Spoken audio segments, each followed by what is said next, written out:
Thanks for joining me again this week. This is a difficult week for many of us. I want to start with a quote from civil rights hero, the late great Congressman John Lewis, who said, "Don't give up, don't give out, don't give in.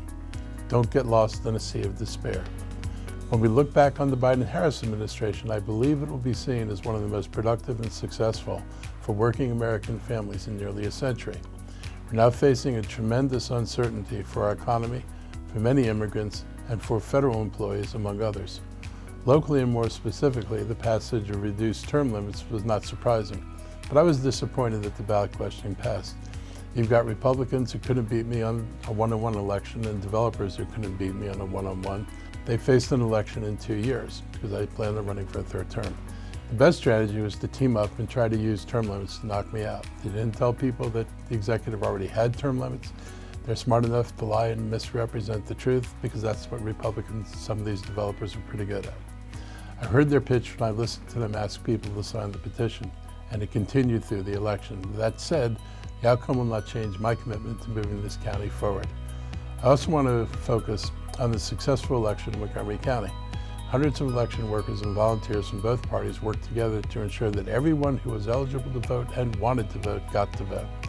And Angela Alsobrooks will be our new senator. Angela and Delaware's Lisa Blunt Rochester became only the third and fourth black women ever elected to the U.S. Senate. Voters of Montgomery County and in Maryland also overwhelmingly supported protections in our Constitution for women's reproductive rights. Our state and county will continue to be a safe place for women's health and reproductive freedom. And the surprisingly good news is that protections for reproduction freedom passed in many red states. And in Florida, where it failed, they still got 57% of the vote, only failing because the state required a 60% threshold to pass it. This election does not change who we are as a county. We come together and work against hate and those who promulgate it. We cannot and will not allow that to change. Election security and integrity were concerns this year, which prompted the county to staff the Emergency Operations Center all day on Tuesday. No direct threats were reported ahead of Election Day, but we had department leaders together and ready to respond to issues that could have impacted the public's ability to vote. Unlike 4 years ago, Democrats and those who were not pleased with the results understand how to accept the loss without claiming the election was rigged or stolen. There will be a peaceful transfer of power this time. It is sad that we didn't get that impression from the other side because throughout the election cycle they talked about ways to reverse the vote should it go against them. We expect that there will be plenty of grief and stress around the results of the election. The county's chief health officer, Dr. Keisha Davis, shared some tips on dealing with that negative energy in my weekly media briefing. Focus on what you control. You probably can't control the election results in some other state. Hopefully you voted, so you can control what you did here, but you can't control all of it. So figure out what your locus of control is and worry about that. That will help you bring calm. Practice mindfulness. Take a moment to just pause, take a deep breath. If you need to step away for a moment, then do that. The most important thing we want everyone to know is that it's okay to reach out for help. The county's 24/7 crisis center phone number is 240-777-4000, as well as the national 988 number for anyone to call if they need help. Fall season is here, but we're not out of danger from brush fires. That sounds unusual for Montgomery County, but persistent dry weather has put part of the county closest to the Potomac River in moderate drought conditions. Other sections of Potomac, Rockville, and Gaithersburg and Germantown are dealing with abnormally dry conditions as defined by the U.S. Drought Monitor. We did get some significant rain that came down over the course of a few days, which took us off the drought watch. The remnants of Hurricane Helene gave us our last significant rain on October 2nd. The longest we've previously gone without measurable rain in the D.C. area is 34 days, dating back to 2007. This unusually dry weather has prompted the Metropolitan Washington Council of Governments to encourage water conservation. The main water source for this region is the Potomac River. Last week's low water levels prompted the Interstate Commission of the Potomac River Basin to monitor the river daily and determine if further action is needed. Last week, the state issued an outdoor fire ban due to the dry conditions. This ban prohibits campfires and charcoal grilling. Propane grills and fires within a furnace or chimney are still allowed. Citations would cost first-time offenders $300. I asked Montgomery County Fire and Rescue Service Chief Corey Smedley to join me during my weekly media briefing to talk about what a statewide ban means for us.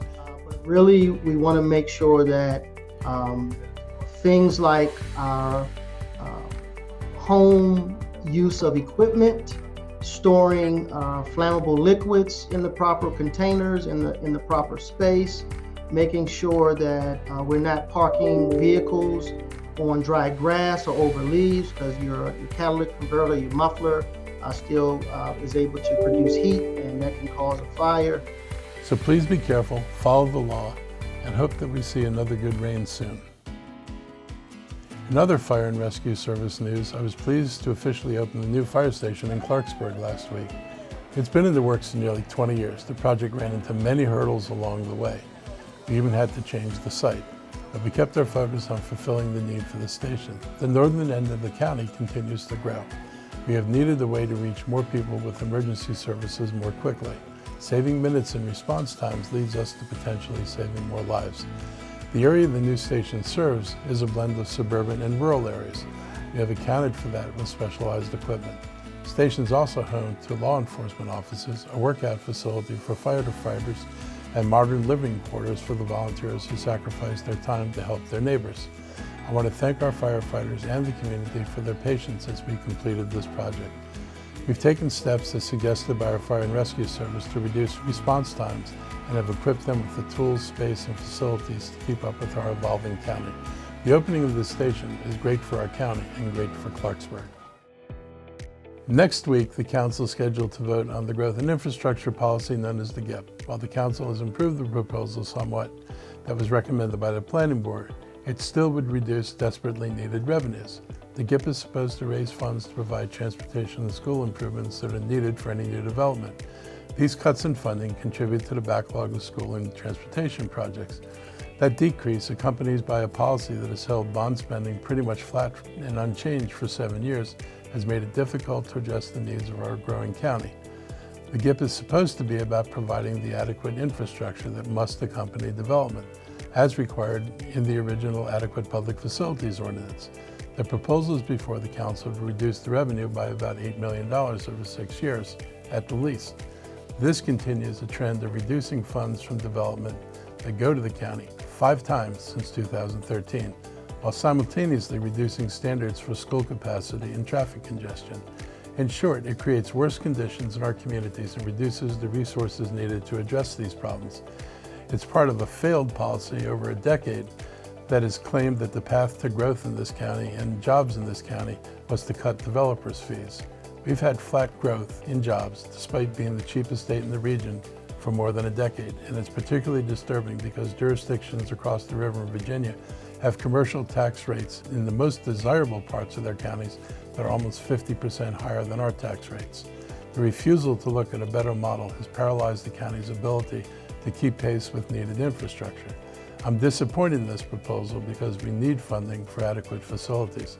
Otherwise, the burden of growth and development is going to continue to be pushed onto homeowners without developers paying their fair share. It does not make sense to invite growth without executing the proper plan to account for more kids in schools and people on our roads and the strain on our public resources. This week, I joined county council members and other community leaders in honoring veterans in our county. We held a ceremony paying tribute to the servicemen and women who put their lives on the line for our nation. I hope everyone is able to see the Operation Greenlight themed bus that is on the road now in honor of veterans. It features the U.S. flag, an outline of veterans in green lights that are being used nationwide to shine a light on veterans throughout November. That bus will be used on several different routes this month so they can travel around the county, and you'll find county offices lit in green every night in Rockville and Veterans Plaza in Silver Spring. The county will observe Veterans Day on Monday, November 11th, with almost all services closed. Some exceptions are buses, which will run on a weekend schedule, recreation and aquatic centers, and ABS stores that will be open regular hours. The Thanksgiving Parade is right around the corner. They'll be held in downtown Silver Spring on Saturday, November 16th from 10 a.m. to noon. This is the only Thanksgiving parade in our region and highlights our county's culture of diversity and inclusion. Attendees can look forward to a festive lineup of more than 150 units, including community groups, local marching bands, vibrant floats, mascots, and live performances. This year we'll be recognizing some of the outstanding Montgomery County athletes that represented their home counties in the Olympics this past summer. Thea Ford grew up in Silver Spring and calls it home, even though she won Dominica's first gold medal ever. The Kennedy High School graduate is the best in the world in the triple jump. And Aaron Owosu is another Montgomery County athlete being honored.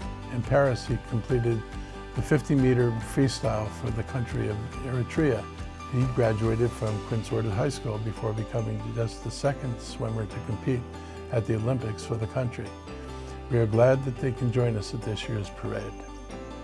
Thanksgiving Parade organizers are seeking volunteers 13 and older to participate as costume characters, including elves and ribbon twirlers.